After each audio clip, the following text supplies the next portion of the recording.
Denúncia de racismo. O professor diz que está sendo discriminado por colegas de trabalho em Camboriú. A gente teve falas aí do tipo, o que esse preto quer aqui? Manda ele dar aula na senzala. Mas só podia ser preto, né?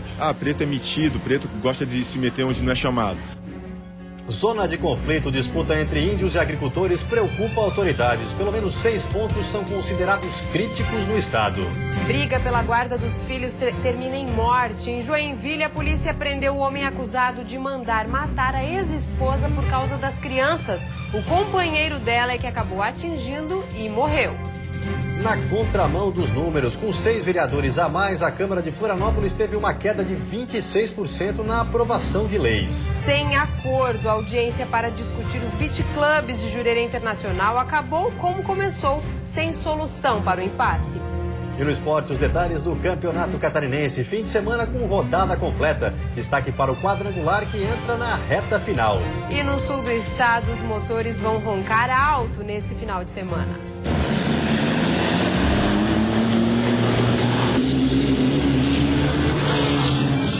O Band Cidade desta sexta-feira já está no ar.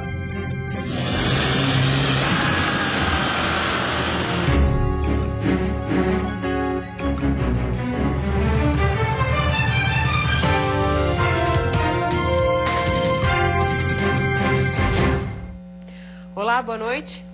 Boa noite. Estão no presídio regional de Joinville os 4 suspeitos de invadir e depredar 2 casas em Joinville. Um homem foi morto. O crime foi em outubro do ano passado e os acusados foram presos pela Polícia Civil no fim da tarde de ontem.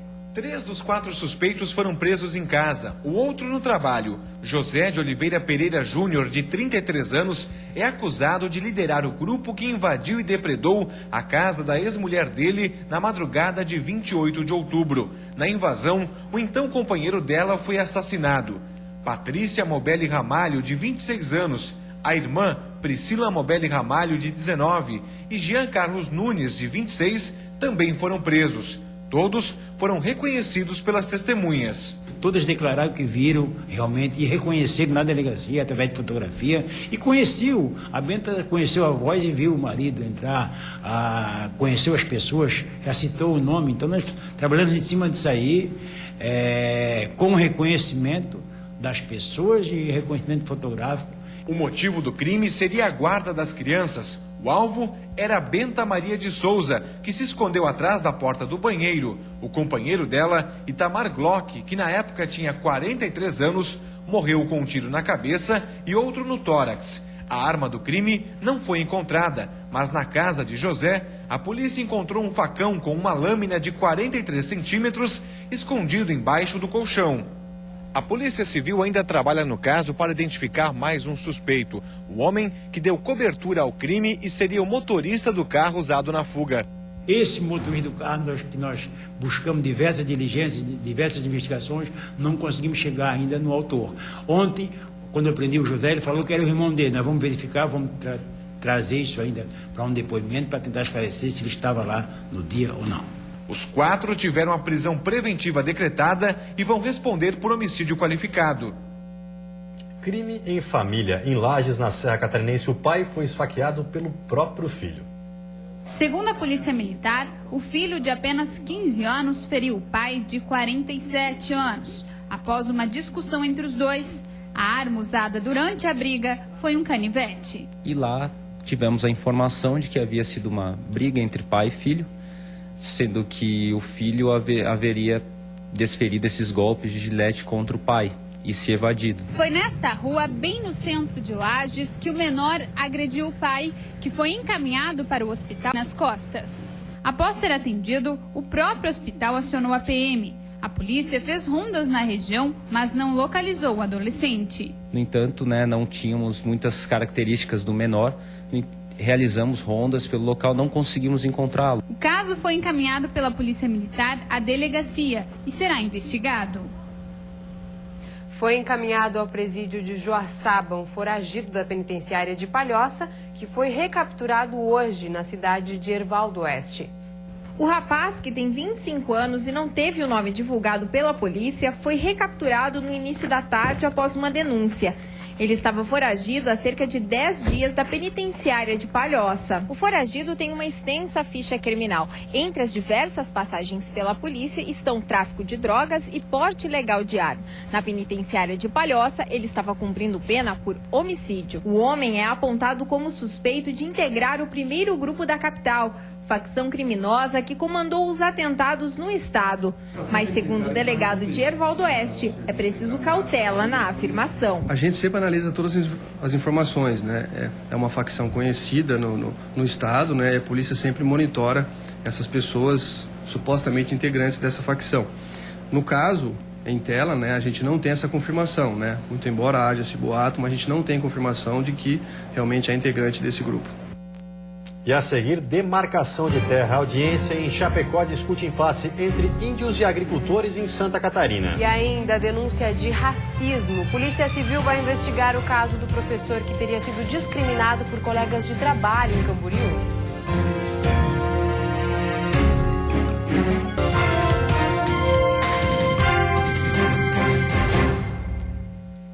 A Polícia Civil vai investigar um caso de racismo dentro de uma escola em Santa Catarina. Carlos é professor de História desde 2006. Ele diz que há 3 anos sofre preconceito nesta escola de Camboriú, no litoral de Santa Catarina. Segundo Carlos, o racismo não parte dos alunos, mas sim de 3 professoras que atuam na mesma instituição. A gente teve falas aí do tipo, o que esse preto quer aqui? Manda ele dar aula na senzala. Mas só podia ser preto, né? Preto é metido, preto gosta de se meter onde não é chamado. Carlos registrou um boletim de ocorrência e encaminhou a documentação ao Ministério Público. Foi instaurado um inquérito policial para apurar a possível prática do crime de injúria racial, cuja pena vai de 1 a 3 anos de reclusão. Além do inquérito policial, a Secretaria de Educação do município abriu uma sindicância para apurar os fatos. Igualdade, ela tem que ser a base de tudo. Ninguém é diferente um do outro, né? As professoras indicadas no processo continuam trabalhando normalmente na escola, mas hoje não foram encontradas para esclarecerem a denúncia. Já a diretora da unidade preferiu não gravar entrevista e disse que só vai se pronunciar sobre o assunto após o fim das investigações. Carlos foi transferido para outra escola na mesma cidade. O crime de racismo é inafiançável e sem direito à liberdade provisória. Mas, segundo dados do Ministério da Justiça, ninguém está preso no Brasil por este tipo de delito. Eu tenho certeza que daqui a muitos e muitos anos a gente vai ter uma sociedade muito melhor do que a gente tem hoje, muito mais tolerante do que a gente tem hoje. Isso aí eu não tenho dúvidas. Uma audiência realizada hoje em Chapecó discutiu a demarcação das terras indígenas em Santa Catarina. O relatório do encontro deve ser encaminhado para uma comissão do Congresso Nacional.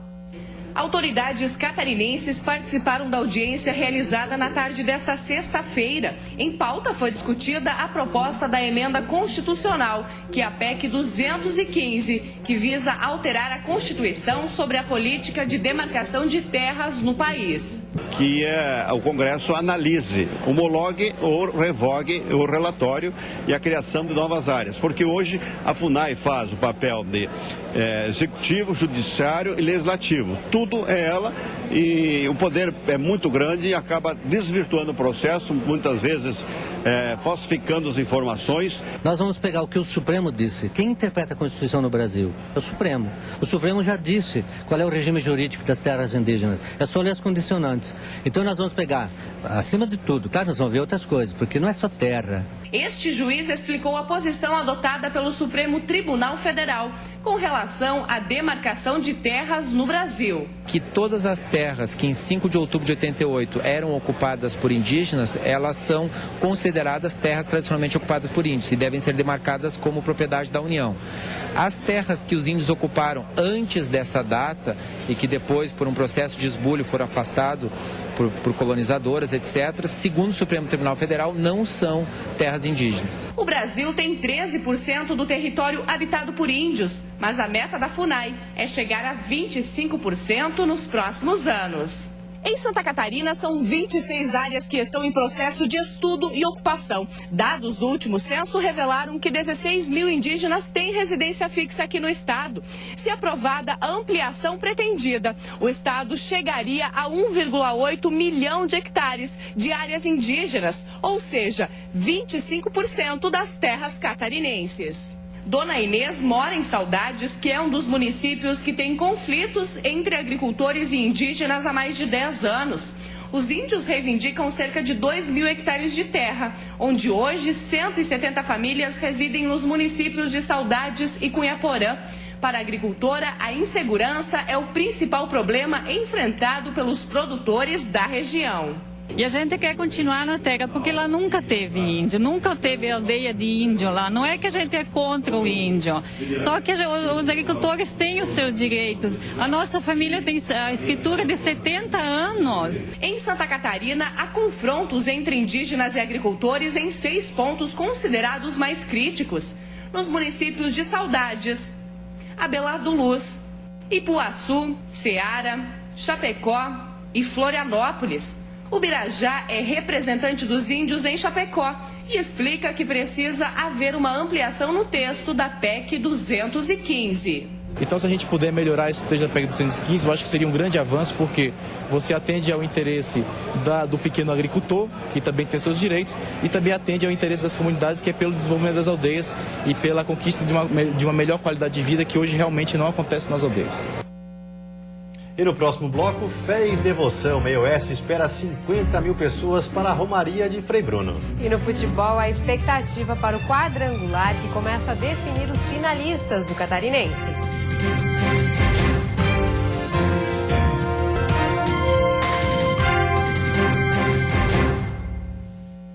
Nesse domingo em Joaçaba acontece uma das maiores demonstrações de fé católica do estado, a Romaria de Frei Bruno. No alto do morro está Frei Bruno, no monumento que é o terceiro maior da América Latina. O frade franciscano, que passou por várias cidades de Santa Catarina e viveu seus últimos anos em Joaçaba, continua olhando pelos fiéis. Dona Alcione testemunha que há 15 anos, graças a Frei Bruno, o marido foi salvo da morte depois de uma cirurgia. Eu me agarrei em Frei Bruno e disse: Frei Bruno, eu estou precisando muito de ti, né? Socorro. E foi aonde eu alcancei a graça que eu estava pedindo mesmo. No momento certo, o Frei Bruno estava ali me protegendo. E há ainda muitos outros devotos, tanto que uma romaria em homenagem ao Frei é realizada há 24 anos. Pessoas de vários cantos de Santa Catarina e até mesmo de outros estados vêm a Joaçaba. A próxima será no domingo e são esperados cerca de 50 mil fiéis. Desde dezembro do ano passado e recentemente, tudo aquilo que é necessário por segurança e que a lei também nos pede, como igreja nós estamos preparando e já está tudo preparado para que todos que vierem se sintam bem, acolhidos e com segurança também. O processo de beatificação de Frei Bruno teve aval de Roma no ano passado e está em andamento. A fase é de coleta de testemunhos de possíveis milagres do frade. Posteriormente, esse material será encaminhado para análise do Vaticano e aguardará a decisão do Papa. Procedimento que, segundo Dona Alcione, só comprovará aquilo que todos os fiéis já têm certeza. Já há muitos anos que a gente ouve, né? Para nós, Frei Bruno já é santo. O sábado vai ser de nebulosidade variável, com pancadas isoladas de chuva entre a tarde e a noite. Isso em função do calor e da aproximação de uma frente fria. A temperatura mínima deve ficar em 15 graus na Serra e a máxima em 35 no litoral norte e região sul. No Planalto Norte, mínima de 18 e máxima de 29 graus. Na Grande Florianópolis e Vale do Itajaí, máxima de 33 graus. E no Oeste, mínima de 20 e máxima de 28 graus. E nesse fim de semana, um arrancadão de caminhões vai agitar os aficionados pela modalidade no sul do estado. O evento foi pioneiro no país. As máquinas que estão na pista, por enquanto, são estas. Os últimos ajustes estão sendo feitos para garantir a segurança do público e também dos pilotos. O arrancadão de Balneário Arroio do Silva é pioneiro nesse tipo de competição no Brasil. E esta é a 24ª edição do evento. A nossa expectativa é repetir os públicos dos últimos anos, que é na faixa de público circulante nos 4 dias de 150 para mais, 150 mil pessoas para mais nesses dias de evento. A competição mesmo só começa amanhã, mas com a chegada dos primeiros caminhões e as primeiras equipes, os pilotos começam a aquecer os motores. Com cerca de 900 cavalos de potência, o caminhão de Charles já venceu competições em várias partes do Brasil. O piloto, que veio de Lages, participa pela 5ª vez do Arrancadão em Balneário Arroio do Silva. A gente entra sempre para vencer, né? Então a expectativa é muito grande, a gente tem chance, mas você sabe, né? Que é ali dentro da pista que vai resolver o negócio. Já o piloto Daniel veio do Paraná. Ele compete na categoria protótipo e venceu a competição do ano passado. Ele espera repetir o feito este ano. E acho que a gente vai brigar aí pelo pódio. Dá para chegar a quanto no final da reta? Vai 170, 180, tranquilo, né? Por isso que tá escrito lá atrás dos caminhões mesmo, tem hora que dá medo. E é verdade, tem hora que dá medo. A entrada é franca. O evento começa hoje com diversas atrações musicais e também com o início dos treinos livres. Já no domingo, ocorre a grande final. E agora o futebol, rodada completa do Campeonato Catarinense nesse domingo. Destaque para o quadrangular, que entra na reta final. Em Blumenau, às 4 da tarde, enfrenta o Criciúma, vice-líder com 4. Os dois times ainda vivem a polêmica em torno do jogo do meio de semana, quando o Tigre venceu com um gol irregular de Paulo Baier. Agora, só a vitória interessa ao Metropolitano, que corre atrás do prejuízo. O Tigre pode assumir a liderança. Para isso, vai ter que ligar o secador para cima do Figueira e, claro, vencer a equipe de Blumenau. No Orlando Scarpelli, 6h30 da tarde de domingo, o Figueira, primeiro colocado com 5 pontos, recebe o Jack no jogo de volta. Agora o retorno, do quadrangular. Se vencer, o time da capital praticamente encaminha a classificação para a disputa ao título. O Jack, terceiro colocado com 3 pontos e precisa da vitória para continuar no páreo. E mais, o ataque do Jack ainda não desencantou no quadrangular. Pelo hexagonal, todas as partidas 4 da tarde e no domingo. O Brusque, que assumiu a liderança depois da vitória sobre o Marcílio, joga em casa agora com o Avaí, 5º com 3 pontos. O empate é um bom resultado para o Marreco, mas o Leão da Ilha vem com moral depois da vitória por 3-0 contra o Juventus. Na Arena Condá, a Chapecoense, 4ª colocada com 3 pontos, joga com o Marinheiro, que é o 2º colocado com 6. O Verdão perdeu os 2 últimos jogos e precisa urgente da vitória para se recuperar no estadual. Já o Marcílio Dias, se vencer, pode reassumir a liderança, dependendo, claro, de outros resultados. Em Jaraguá do Sul, a Juve do Norte, o Juventus, que está na 3ª colocação com 4 pontos, pega o Atlético de Birama, lanterna do hexagonal. A palavra de ordem para os dois times é vencer e, claro, somar pontos e sair da indigesta luta contra o rebaixamento. E a seguir, a audiência entre moradores e empresários discutiu hoje o futuro dos beach clubs em Jurerê Internacional. E ainda mais gastos, menos leis aprovadas. Este é o balanço da Câmara Municipal de Florianópolis com aumento no número de vereadores em 2013.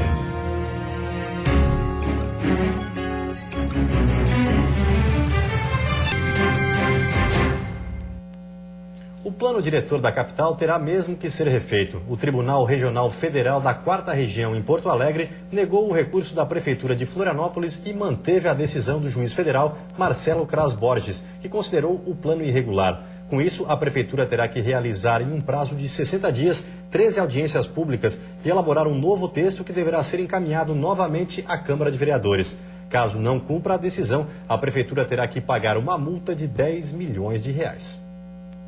Mais um capítulo na polêmica dos beach clubs de Jurerê Internacional. Na 3ª audiência de conciliação realizada agora há pouco na capital, mais uma vez não houve acordo entre as partes. Os beach clubs são alvo de ação na justiça porque estariam em área de preservação permanente e terrenos de marinha. A poluição sonora, o lixo gerado e o fechamento da área pública também são questionados. para o Ministério Público Federal, que chegou a sugerir a desocupação e multa de 100 milhões de reais. Qualquer proposta alheia à legislação não pode ser aceita. O nosso receio é que mesmo que se faça um acordo ilegal, ainda assim ele não seja cumprido. A Habitasul, empresa dona da área e que administra a exploração comercial no bairro, chegou a propor planos ambientais e de segurança, além da construção de 19 passarelas e regras para festas e eventos no local. Se houver um encaminhamento onde se busca uma aproximação em busca de um resultado para um acordo, nós poderemos analisar. A Associação de Proprietários e Moradores de Jurerê Internacional, autora da ação através do MPF, negou a proposta. Para a AGIM, não há reparação ao dano causado, nem cláusula penal em caso de descumprimento, além do conteúdo da proposta já ter sido parte de um acordo anterior. São 33 conselheiros e, por unanimidade, decidimos não aceitar em virtude da grande ilegalidade que existe nas proposições da Habitasul. Problemas semelhantes em Jurerê Internacional vêm sendo debatidos na Justiça desde 2005. No final do ano passado, uma liminar chegou a pedir o fechamento imediato dos beach clubs, mas a decisão foi reformada em segunda instância. Após a audiência de hoje, o juiz federal descartou nova possibilidade de acordo e também não deu prazo para a divulgação de sua sentença. O ideal seria um acordo, uma conciliação, mas eu acho que o judiciário faz o que pode, né? Não pode fazer o impossível. Mais comodidade para os eleitores de Florianópolis. Já está disponível na capital o agendamento de serviço pela internet. Com apenas alguns cliques, o eleitor consegue agendar o atendimento no site do Tribunal Regional Eleitoral de Santa Catarina. É necessário informar dados pessoais e confirmar dia e horário. A opção, que por enquanto está disponível apenas para Florianópolis, deve reduzir o tempo de espera em filas. O eleitor agendado, ele tem uma prioridade com relação aos demais. Existem alguns guichês de atendimento exclusivos para as pessoas que fizerem o agendamento. No site poderão ser agendadas solicitação do primeiro título, regularização de inscrições canceladas ou suspensas, alteração do local de votação e de dados pessoais, além do requerimento da segunda via do título. No mês passado, enquanto o procedimento estava em teste, 131 agendamentos foram realizados, mas apesar da facilidade, quem preferir pode ir diretamente ao cartório eleitoral, sem horário marcado. Já os moradores de Rancho Queimado, Águas Mornas, Governador Celso Ramos, Paulo Lopes e São Bonifácio não têm escolha. Os eleitores destas cidades têm até este final de semana para realizarem o cadastramento biométrico. Nestes locais, mais de 7 mil pessoas ainda não compareceram aos postos de atendimento. No sábado e domingo, os cartórios eleitorais destes municípios estarão em plantão. Quem não atualizar as informações terá o título cancelado. O eleitor vai ter dificuldades com passaporte, com inscrição em faculdades, universidades, por exemplo, inscrição em concurso público, obtenção de CPF. Então, uma série de restrições a quem não tem a sua inscrição regularizada. Nestas eleições, 12 cidades catarinenses contarão com o voto biométrico. A recente aprovação do aumento no número de vereadores em São José reacendeu a discussão sobre a real necessidade dessa medida. Florianópolis, desde o ano passado, tem 6 parlamentares a mais. O resultado, nesse período, a Câmara também aumentou os gastos, mas reduziu a criação de novas leis. Em 2012, a Câmara de Vereadores de Florianópolis aprovou 520 leis, entre ordinárias, complementares, decretos legislativos, resoluções e emendas à lei orgânica. Já no ano passado, o número caiu para 385, uma redução de quase 26%. O importante não é só o número e o quantitativo. O importante é o debate, são as questões que são discutidas e o que é votado. E foi o que realmente aconteceu ano passado. Também chama a atenção os valores gastos. Em 2012 foram 37 milhões e 616 reais. Já em 2013, o total chegou a 38 milhões e 800 mil reais, quase 2% a mais. Já o número de vereadores passou de 16 para 23, um aumento de cerca de 44%. O orçamento não acompanhou nem a inflação do período, foi abaixo da inflação do período. Uma das justificativas para o aumento do número de vereadores é de que a população teria mais representatividade, principalmente nos bairros. Este especialista contesta essa versão. O Legislativo está prostrado aos interesses eleitoreiros e eleitorais e aos interesses de políticos profissionais. Então, a Câmara de Vereadores, quando aumenta o número de vereadores, ela produz um efeito que é um efeito negativo. A quantidade de projetos e a qualidade da representação, ela cai consideravelmente. Leonardo Sec, professor de administração pública da Universidade do Estado de Santa Catarina, garante que um vereador representando um bairro não beneficia a população em geral. Ele diz que os parlamentares devem pensar no desenvolvimento econômico da cidade como um todo e não de uma localidade específica. Aquele modelo de vereador despachante do bairro, ele tem que ser superado por um modelo de representante como um pensador de política pública de longo prazo. Esse debate só pôde ser levado ao plenário a partir de 2009 em todo o país. Uma emenda constitucional fixou o número máximo de vereadores de acordo com a população. Florianópolis está no limite. Se enquadra nas cidades com mais de 300 mil habitantes e pode ter até 23 parlamentares na Câmara. E antes de encerrarmos, uma olhadinha no trânsito da capital. Aí você acompanha imagens ao vivo das pontes Colombo Salles e Pedro Ivo Campos. Movimento fluindo bem para quem entra em Florianópolis. Já para quem sai, bastante complicado. Agora em Florianópolis, tempo bom, 26 graus. E você fica agora com o Jornal da Band. Uma ótima noite a todos e um bom fim de semana. Boa noite, até segunda.